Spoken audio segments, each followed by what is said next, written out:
vous lire, c'est un extrait d'un texte que j'ai écrit.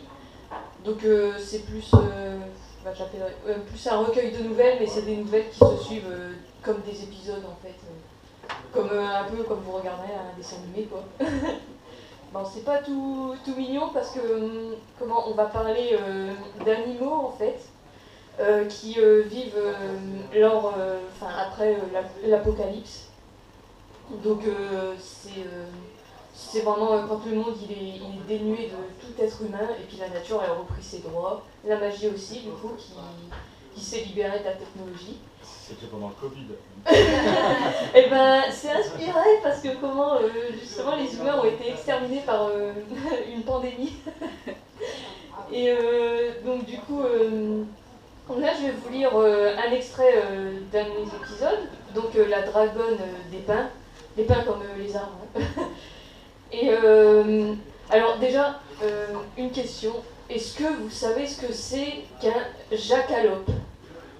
Oui, jackalope, c'est un animal imaginaire du folklore américain, un lapin avec des dents d'antilope, enfin je sais plus, c'est un mélange de tout ça, c'est chimère. Ouais, c'est presque ça, c'est un lièvre précisément avec des cornes en fait. Ouais. Donc généralement, la légende d'origine c'est des cornes d'antilope, mais ça a évolué dans plusieurs fictions d'aujourd'hui, soit des rameaux de cerf, donc comme mon héroïne elle a également des ailes aussi. Tu peux répéter comment ça s'appelle? Un jackalope. Un jackalope. Ouais. Parce que le lièvre en anglais c'est Jack Rabbit. Ouais, Jack Rabbit. Ah ouais. Et l'autre comme antilope. Ouais, voilà, c'est un novelise en fait.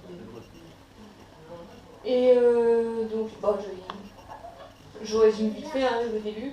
Donc en gros, mon héroïne, Tournerine, donc c'est une jackalope. Donc elle se balade en forêt en fait. Elle croise son ami Termet, qui est un petit dragon. Et ensemble, ils s'amusent dans la forêt. Ils découvrent en fait le bois de la sorcière, qui est un lieu vraiment très glauque, assez bizarre, où en fait il y aurait une espèce d'esprit d'une dragonne endormie en fait, morte, qui serait en train de hanter les lieux.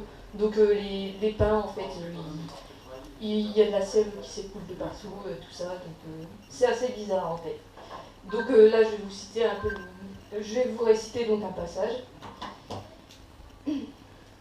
La carcasse gisait encore dans la clairière, dont le sol se couvrait d'épines et de pommes de pin. Les deux ailés s'approchèrent avec prudence du monstre endormi. Ils eurent un mouvement de recul quand ils aperçurent des larmes de sève couler des yeux de la dragonne. Elle pleure s'étonna Termet. Les morts, ça ne pleure pas, répondit Tournerine. C'est étrange, mais d'où vient toute cette sève? Je ne sais pas, je n'en ai jamais vu autant. La hase s'avança vers le crâne. Elle examina les trous qui lui servaient d'yeux. Quant à Termet, il resta à l'écart, mais tenta une conversation avec la défunte. Dragonne, je suis Termet et je vis dans cette forêt. Si vous avez besoin d'aide, je peux faire quelque chose pour vous. Tournerine se redressa, dans l'attente d'un signe. Mais même la magie stagnait. Alors, elle se replongea dans ses observations. « Je suis un ami, insista le dragon. Nous sommes de grands spécialistes de la magie.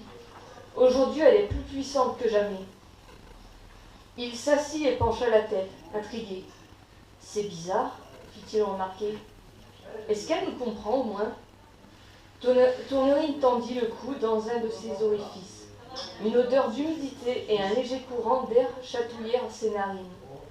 Elle retira son museau et se tourna vers son ami écailleux. « Je crois qu'il y a un passage sous le crâne, l'informa-t-elle. »« Vraiment ?» répondit Termet, sceptique. « Tu penses qu'on puisse y entrer sans faire de dégâts ?» La jackalope se dressa et contourna le squelette, le nez inspectant le sol. La cage thoracique du monstre était bien assez large pour de petits animaux comme eux. Inquiète à l'idée de déranger un esprit, Tournerine s'infiltra avec prudence entre les côtes. Dans cette prison d'os, elle sentit une douleur lui passer le cœur. « C'est là, pensa-t-elle. Termet s'approcha jusqu'à ce qu'elle atteigne la tanière. Il se décida au final à suivre la hase ailée, incapable de la laisser seule dans un endroit pareil. Les deux amis s'enfoncèrent sous terre. Le dragon devança la jackalope. Le passage était spacieux, donc Termet pouvait se glisser sans souci sur les côtés pour ouvrir la marche. Sa queue, munie d'une pierre rouge, s'illumina et éclaira les environs. Ni l'un ni l'autre ne saurait dire ce qui avait bâti cet antre. Les jackalopes vivaient à l'air libre, au contraire de leurs cousins lapins, qui préféraient se réfugier dans les profondeurs. Le trou s'avérait trop gros pour un lagomorphe, et les marques spiralées dans le tunnel indiquaient que la créature n'avait pas creusé avec des griffes. Par magie peut-être. Le parfum de terre humide s'intensifia. Pire encore, les deux explorateurs flairèrent des puanteurs désagréables et inconnues. Parmi elles, ils reconnurent celle des cadavres. Termet sera bourré, dégoûté. « Est-ce que ça va » s'inquiéta Tournerine. « Ça peut aller », la rassura-t-il d'une voix serrée. « Je déteste juste l'odeur de charogne.